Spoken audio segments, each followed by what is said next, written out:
Hello, everyone. Today it is heating up in Houston. So, today we're going to talk about how to plan a summer that's actually fun, how to create some special memories this summer without burning yourself out, and really looking at a lot of what I'm talking about is how do we structure our lives to support us, those around us, to keep everyone in like a really good place. And I think summer is definitely a space where that can the wheels can come off on that and we're just kind of overdoing it or underdoing it or feeling stuck or feeling like trapped and in by the heat, especially in Houston.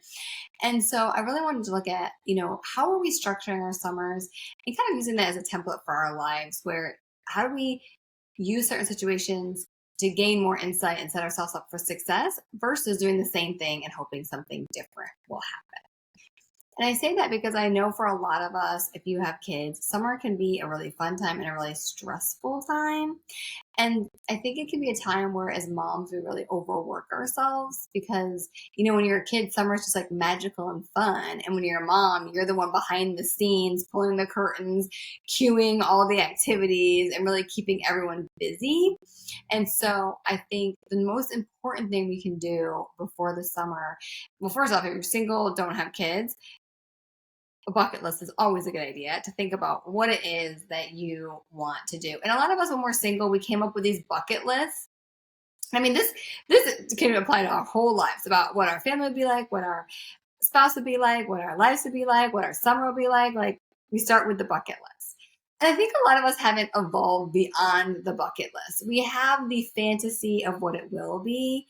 And what I'm encouraging everyone to do right now is like look at your bucket list, but then kind of like those overhead projector sheets, we want to lay over the layer of reality. So when you look at your bucket list, looking like, did that work last year? How do I feel when I'm done with those kind of events? What am I doing for me and what am I doing for others? And how am I kind of merging all of these things together?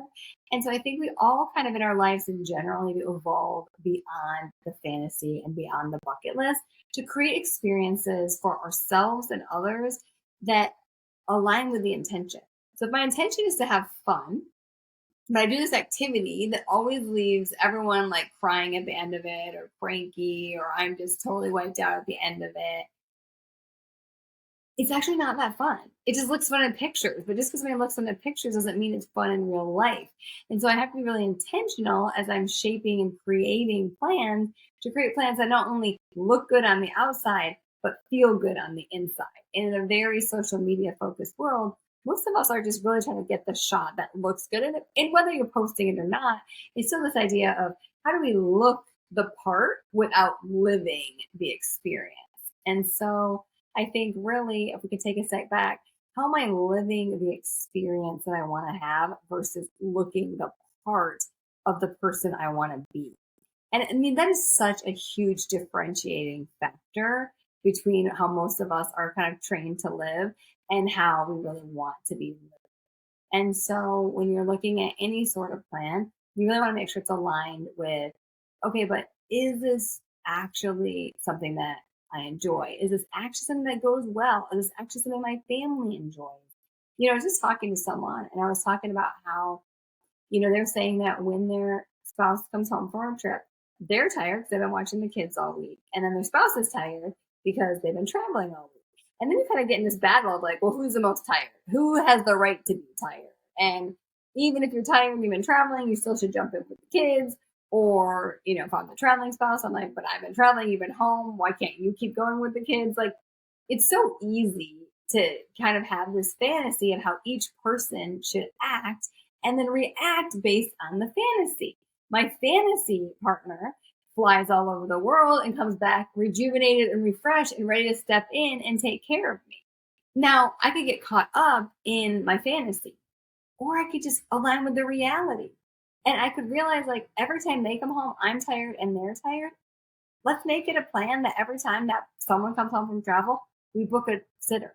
And we get to go out to eat and reconnect and enjoy each other and hear about what's been happening instead of forcing a role onto the other person. So if we're both tired, what it should look like is that these two people should be able to handle this. The lived experience is it doesn't feel good. It doesn't feel good for either person.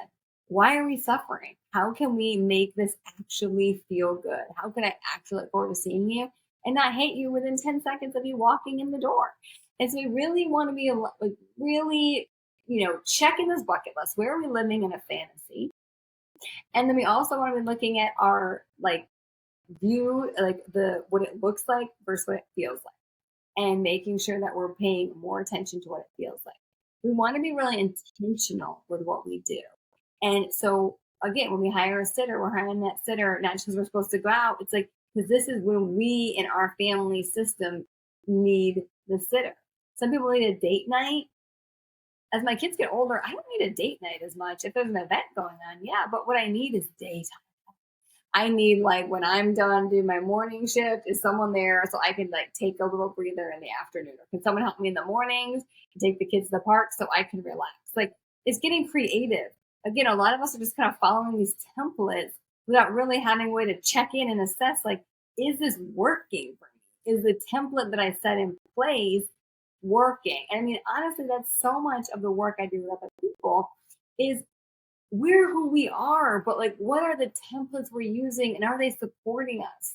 It's kind of like following a manners book or a etiquette book or a how to be a wife book from the 60s. We all laugh at it. Yeah, a lot of us are living our lives based on these kind of old, dusty books and paths and how it should be instead of really taking the time to tune in and be like, but what's working?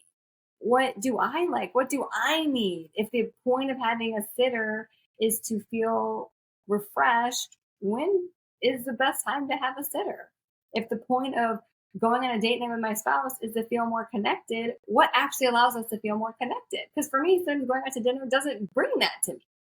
But going on a vacation, which you like, okay, that's not an everyday thing, but that actually does bring a lot of connection. So maybe I don't need a bunch of little date nights. I need more of a like getaway so that I can like feel that connection. Like if my job with my children or my goal with my children is to enjoy them, then I have to find ways that I genuinely enjoy them in a time frame that I can genuinely continue that enjoyment for. And we're so busy trying to force ourselves into these shoes that weren't made for us, and then getting mad and feeling guilty when we don't fit. We're feeling resentful that our partner is not putting the shoe that we bought them on right, that we then like ignore the possibility of creating the right fit. My friend is building a custom home. And it's kind of, I mean, not completely, but it's kind of a sky's the limit in terms of like, they have this blank slate and they can be whatever they want it to be. And she was saying that as they're building this custom home, the design keeps coming back. It's kind of the same standard style. And this is like such a metaphor for what we're talking about. We're like, so often we have the ability to create anything we need. And instead of creating something we really need, we copy a template that we've seen. And then we try to make that template work. And it's like, we got to let go of these old templates and create new templates. It's not, if someone else's philosophy is working, great. But if their philosophy is not working for my family, I got to find a new philosophy. I got to find something that fits and that works and gives me what I need. My husband and I have this thing where we look at the day in quadrants, and there's 3 quadrants: morning, afternoon, evening. And we think that to be home all day watching the kids with all those days without a break is too much for any one person. We have this agreement in our family. And so that helps us organize our schedule. That if I'm out of town or he's out of town on a weekend or working, like, can we get a sitter to fill one of those quadrants? Can we give someone a break? When I come home, I know if he's already worked 2 quadrants and I'm on for the 3rd quadrant. That system has really worked for our family to help make sure that we're actually enjoying our time together and with our kids versus watching the kids all day and feeling guilty when we don't enjoy them all day. It's like, well, what works? How do I enjoy them? Our job as partners and spouses is to communicate with our partner and say, what's working for you? What's not? I've spent so many times in my marriage just wishing my husband were different, wishing that he was energized by the same things I was energized by, wishing he were better than me. Oh my gosh, how many times do we have the better than me fantasy for our partners? Well, I get tired and cranky, but when you're tired, I don't want you to get cranky. Well, I can't be home with the kids all day and be in a good mood, but I want you to be home with the kids and be in a good mood all day. And one of the most powerful and humbling things I think I've done for my marriage and as a partner is noticing when I'm in the better than me fantasy. Notice when I'm expecting my partner to be better than me. When I'm comparing him to a list of who we should be versus looking at the person in front of me. And a lot of us are so busy looking past our partners to the fantasy version of them that we miss them, that we're not actually creating something that would support them and us together. We're so busy resenting them because they're not who we have deemed that they should be. Well, ourselves not being who we should be. And, it's like I always give myself, like, well, I have so much empathy for me. Of course, I'm too tired. I'm too blah, blah, blah. I have all the excuses why I'm not the perfect partner, but it's weird. Like, that doesn't really translate to my husband. Like, he doesn't get the same excuses. That filter doesn't work for him. I'm just looking at him like, why aren't you better than me? These are the levels, though, as partners that we need to be having. Like, are we truly partners? Are we really designing systems that work for us? If I see a system's not working, can I, instead of being resentful that it's not working, can I think of another creative solution? Can my actions be intentional? We always want to be moving towards something. And yeah, it's fun to have fun, but I've set up systems within my house that are super intentional to get people where they need to be to create a level of harmony in the house. And so every night my kids get popsicle bath. I love popsicle bath. It's such a joyful time. We get like the sugar-free juice pops. Everyone gets excited about popsicle bath. I created this when the kids were like little, and it has carried on to now. So we've been doing popsicle baths for over 5 years. That's why I recommend a sugar-free popsicle. These can really get out of hand. But the popsicle bath, what do I want? I want to have fun, but I want to get everyone ready for bed. And so let me combine fun with bed. Let me bring these things together so that we can move forward toward our goal of a peaceful bedtime. And so now I even do this thing.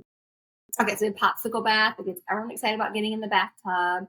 Sometimes they even want to go in the bathtub early because they are ready to get their popsicle. And then they have more time to play and hang out in the tub. Because I don't know about your kids, but my kids always resist the tub, but then never want to leave the tub. So the tub is really kind of a center of play in our house. So like, get in early, take your time, like have fun. So now I have this cool thing where I have a 2-minute popsicle challenge because they're bigger. So now, right when I walk in the house, I say, hey, Google, from school. I pick them up from after school, bring them inside. I say, hey, Google, turn on a 2-minute timer. And they have 2 minutes to get into the tub. And that's when they get their popsicle. It's fun, it's playful, but we're moving towards something. And I think a lot of times we're just doing stuff to do stuff. And we want to start looking, and this is for summer plans, this is for our partnerships, this is for with our parenting. It's not that everything has to have a really serious purpose, but we want things to be serving us and moving us towards something. Again, why am I doing a date night? Am I doing a date night because someone told me I should do a date night, or am I doing a date night for a purpose? Once I know the purpose, I can be better in what I'm planning so that I'm moving closer to my goal. Bedtime, I love bedtime. My whole dream of having kids was bedtime because I just love the cuddly nighttime. Like, I love getting them, like when they jump in the car after school, I love seeing them.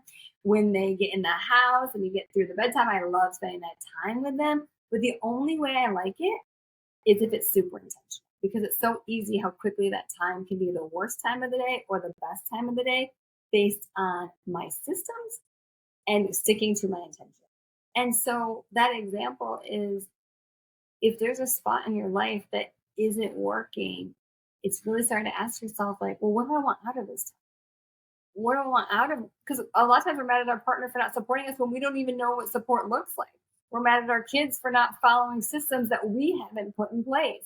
I just started a checklist with my kids. I mean, I've had like a million checklists. Like, I'm a therapist. I know all about the routine checklists. And I have not been consistent with them. And finally, just something clicked where I'm like, I'm going to be super consistent. And it's just kind of one of those things where I'm like, the only power this checklist has is me. Like, if I stick to it, the kids stick to it. If I wander off it, the kids wander off it. And so much of life, our lives are like that. The only power things have is our consistency and our commitment. And so we have to be super locked in of, what am I doing? Why am I doing it? And what do I need from it? And then we can be clear with everyone around us. Because someone else bedtime might be the time to play. It might be the fun playtime. Okay, then your routine would center around getting to the fun playtime. Some people's bedtime might be quiet time. So your house, you're going to turn the lights down, have a nice scent going. Like you can really like enhance an experience once you understand what you're going for. But if you're just trying to find a light switch in the dark, that's how your life's going to feel. So everything you do, number one, get clear on what it is you're trying to get out of it. And stop just doing things to do them because other people are doing them or because it looks like, because then you just waste your energy and actually end up feeling more hopeless and helpless because I did the things that it didn't work. Number one, lock in. Why do I want to do this thing? What am I going for? And then how do I create systems and structures that get me to that place? Part of the fantasy that we've created about men that I think is actually undermining and ruining our relationships is this idea that the best man acts like a woman. So the best man knows your needs without being asked, is empathetic, wants to listen to you nonstop. The best man is your best friend who's a woman. And if your husband could just be more like your best friend, your marriage would be perfect. I mean, really, in society, have kind of adopted this message that men in their best selves are female. And the most helpful thing I ever heard is this almost reset. There's this woman who studies men, and she's like, no, we're completely wired different, and we just stop wanting them to be like us. And that feels like now so basic, but it is just so mind blowing. Like, I'm wanting, what am I expecting? And I think just for me, at least, hearing that has really helped me have a lot more empathy and understanding for my husband and for how our brains are different. And again, letting go of that fantasy and the illusion of who he should be and starting to really appreciate like who he is.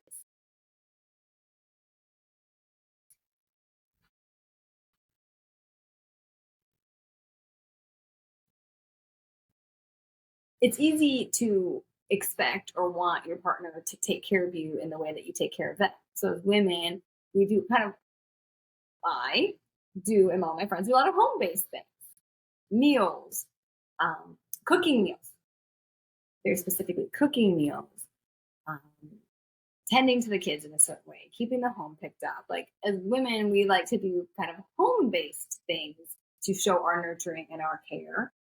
And we expect men to want to jump on board with our home based things to show that they care and that they support us. When I find that men a lot of times do show care, but it's in a little bit more of like out in the world ways. You know, they're out working and they want to take us places. They want to do things. I'm not saying this is all men, but it's like when you think about men and women, it's almost like two different painting styles. So there's like watercolor. And so all of us women, we've learned how to do watercolor. And this is how you make sure your family's fed. And this is how the house should stay clean. And this is how the kids should be taken care of. And it's very specific and the lines are very clear. And it's like there's a whole watercolor style. And men's way of being is kind of more like abstract art. And so what we're doing is we're looking at our watercolor and their artwork and we're like, that is so elementary. That is so, no, it's just block colors. That is totally not it. And it's like, can we start to appreciate that, like, we paint different ways? And can we start to learn each other's different styles and appreciate each other's different styles of taking care of each other, of supporting each other? My husband might not tend to all the things in the house that I would want him to tend to. And that might feel like he's not supporting me. But maybe I'm missing the ways that he is showing up and supporting me. The ways that he's always willing to drive the kids to their activities. The way that he's never complains when I'm like, we're getting takeout for the fifth time. Like there are ways of support that oftentimes we miss because we're looking for our specific style of painting instead of looking at their style and appreciating what they have to. Also, a lot of times we're kind of not super clear on what it is we need. And so, can we start again in our conversations with our partner being clear? And this is kind of the 5 languages of love. How do I feel loved and supported? What do I need from you? What do you need from me? Can I appreciate that it might not be what you're naturally programmed to do? And can we find ways to overlap it so that I do feel supported, but I also let you do it in the way that you are able to support me? A great example of this is if someone's upset that they have to cook dinner every night. You hear this all the time, and then their partner makes dinner and is wrong. It's not as good as their dinner, or da da da. It's like we're kind of cutting off our partner's ability to support us. Like, can we find a way that they can support us that does feel supportive, but that might not look exactly how we did it? Maybe you like to cook dinner, and maybe the deal is that your partner will bring home food 3 days a week. Like, how can we find these ways to be supported outside of this vision of how it has to look? Well, I think what women we often do when we're like thinking about what do I need, asking for what I need, figuring out what I need. Again, we almost get too specific. I need you to make dinner 3 nights a week. I need you to watch the kids one night. We come up with tasks, and like no one actually as an adult loves being told what to do. And again, it's kind of that like, well, I don't like being told what to do, but my partner should like being told what to do. What we really want to come up with is coming back to like, what is it that I need that I'm missing? And sometimes we don't even know. Do I need more peace? Do I need more space? Do I need more support around parenting? Like, what is it that's causing the issue? It's almost like we come up with the solutions and then hand our partner the solution. I want us to get in the habit of starting to bring up the problem and as a partnership come up with solutions. So I want you to rethink how we're solving problems. Because like women, we solve our problems with our friends and then tell our spouses what the solution is. And I want us to get out of that pattern. Of course, we can talk to our friends, but like let's let our partner be part of the solution and come up with something that fits both of us. And maybe they have an idea that we haven't thought about.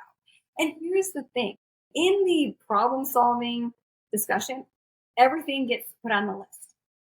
Like I know it's easy to be like, not that, it won't work. Put everything on the list and just start trying things. I think in general, as people, we get really rigid in, well, no, this won't work, or this, it has to be, just look at, the problem. I'm feeling super overwhelmed and miserable every weekend. Like, it's just, the weekends suck. Okay. So you tell your partner that. And again, this isn't blaming. This is just like, this is where I'm at. Because how refreshing just to kind of, this is where I'm at. And it's not your fault. It's not anyone's, it might be everyone's fault, honestly. But I'm not going to go there right now because I'm just going to say that this is the problem and that we just need a solution for this problem. And so you kind of turn it over to the couple. Like, I'm not blaming you. I'm just turning it over. This isn't working for me. What can we do different? And you might say, I want you to try taking the kids out to the park in the morning. I want to have some more family time. And so maybe I have 3 ideas. But again, we have to hold these loosely. I don't know. I'm not a psychic. I don't know what's going to work. So maybe I have 3 ideas. And this is what the 3 things I think you should try. And then talk to partner. What are the things you want to try? What do you have an idea of 3 things we could try to fix this, to fix the weekends? And then just try them. Like, we talk too much trying to figure it out. Just together and just see what works for both of you. And there are times where my husband will come up with solutions that I wouldn't have thought of. This is simple. Again, I'm fine taking the kids. I play soccer on the weekends, and I don't mind taking the kids because there's other kids they could play with. Well, in my head, I was like, well, I don't want to mess with your soccer. I don't want to ask you to give up soccer, blah, blah, blah, blah. But like, you're just okay doing it. And let's try it. Maybe it would be harder on him and he wouldn't like it. Maybe he would love it. Who knows? But like, can we like come up with these solutions together as a team versus looking like I need this for myself? It's like this system, the family system. I need extra support, or something's not working. Can we figure this out? I think one thing that can happen too is in a partnership, there's things you want to address or want to talk about, but you're kind of afraid to because it's like, I don't want to upset them. I don't want to hurt their feelings. I don't want to make this weird. I don't want to feel needy. I don't want to feel like we don't want to be perceived a certain way. So we won't say things. At least that's happened in my own marriage where I'm like, I don't want to be the person who has the problem, or I don't want to be the person who can't hang. Or I know in some situations it's like I don't want them to get their feelings hurt and shut down on me. Like, it's important to remember that in all our relationships, everything that we had in childhood is showing up here now. It's like all the skeletons that we buried and planted daisies over have like resurrected the minute we're like committed. It's what happens. And it's actually like a really natural part of being in a long-term partnership. And so we want to like first know that that's going to happen, but we don't want to let these like young parts of us run our relationships. And I think it can happen that the young parts of us start running our relationships. And so for me, the part of me that wants to people please and be liked can start running my relationship, or maybe I'm not addressing the things in the way I need to be addressed. They need to be addressed because I'm afraid of having that person not having my husband not like me anymore, having him see me in a different way, or killing the vibe. And also, I think if you're someone who in relationships like gets their feelings hurt really easy and shuts down, it's important to start looking at how do I start healing these things? How do I start healing my people pleasing? If you're someone who shuts down in a relationship, how do I start healing that shutdown? Like, really, our goal is to stay as present as possible. And it's so easy to kind of step away and lessen the intensity by stepping away. But as we step away, we're leaving someone else behind. And so I think an important part in our relationships is it started with that conversation. So many times we're talking about the thing and we never go back to the way, talking about the way that we're handling the thing. And so a lot of times in our relationship, we almost want to stop talking about the thing and start talking about the way we handle the thing. Does that make sense? Like, hey, whenever I want to bring something up and it hurts your feelings, you shut down. Can we talk about that? And then we talk about this in a time that we're not shutting down, right? Because it's almost like that's not the time. Like, see, you're shutting down again. That's not the time. But if you have a partner who shuts down, it's helpful to say, hey, I notice that when I bring something up, you start shutting down. And it makes me really upset because I never meant to hurt you and I feel like I can't fix it once I've done that. And I don't know how to change this. And then kind of like letting them tell you what it's about. But it's like, can we name the thing that happened and can we start having discussions around that versus continuing to have the same fights that lead to the same place? Can we start talking about the way we're fighting and not what we're fighting about?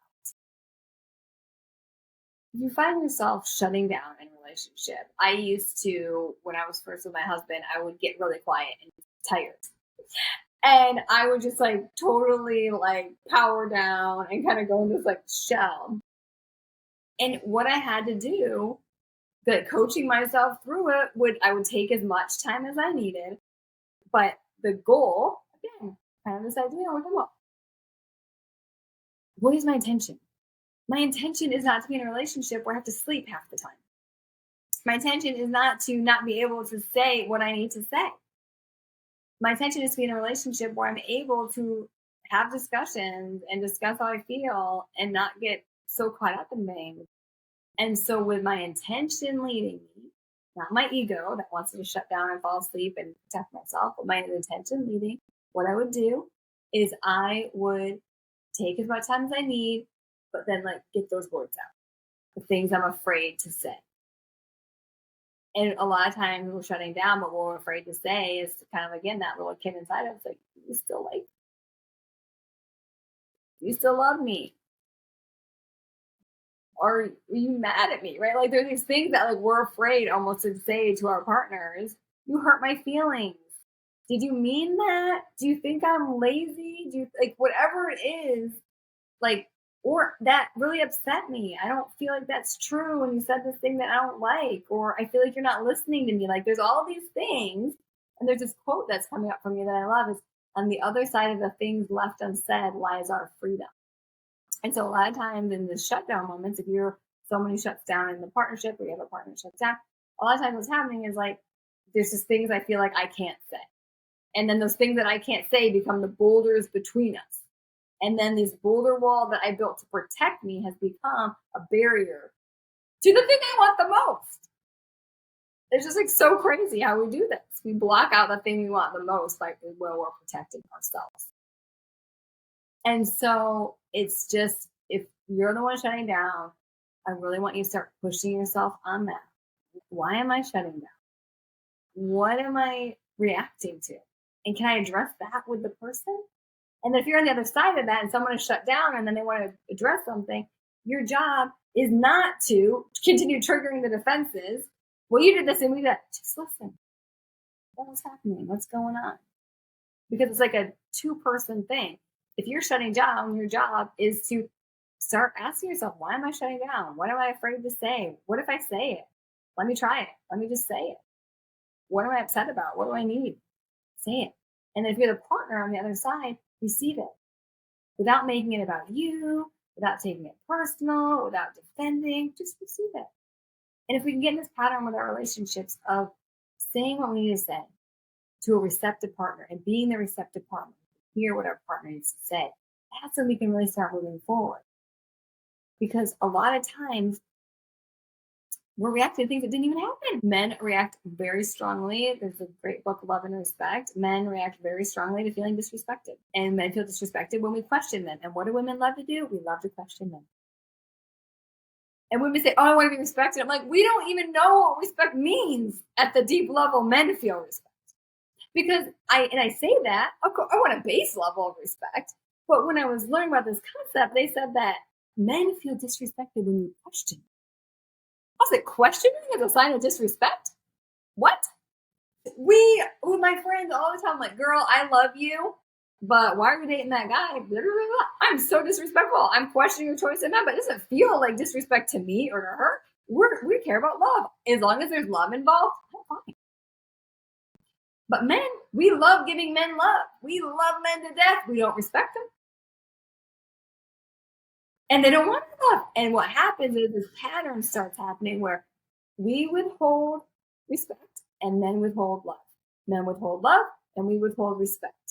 So we're not even speaking, again, kind of talking about how all this full circle, we're not using the same brain. So I could love you to death. You don't want it. And you know what men respond to better than I love you? Thank you. Because a word that conveys respect, thank you. And so I'm not perfect, but my relationship has changed a lot knowing that truth because I try, and you have to pull my husband to see how well I'm doing, but I try to limit my unnecessary questioning. Like, if you think about it, when someone questions you, you're like, don't you think I know what I'm doing? Like, at a certain point, it's like, I know what to do. Like, stop. But women were like, did you do this? Do you think of that? So it's like, if you're getting in these dances a lot, where you're feeling this wall come up, where you're feeling this coldness, I would really check out, am I unintentionally disrespecting? Because when men, if you're feeling iced out, that is an indicator that love is being withheld. And if love is being withheld, that's an indicator that respect is being broken. You are not being as respectful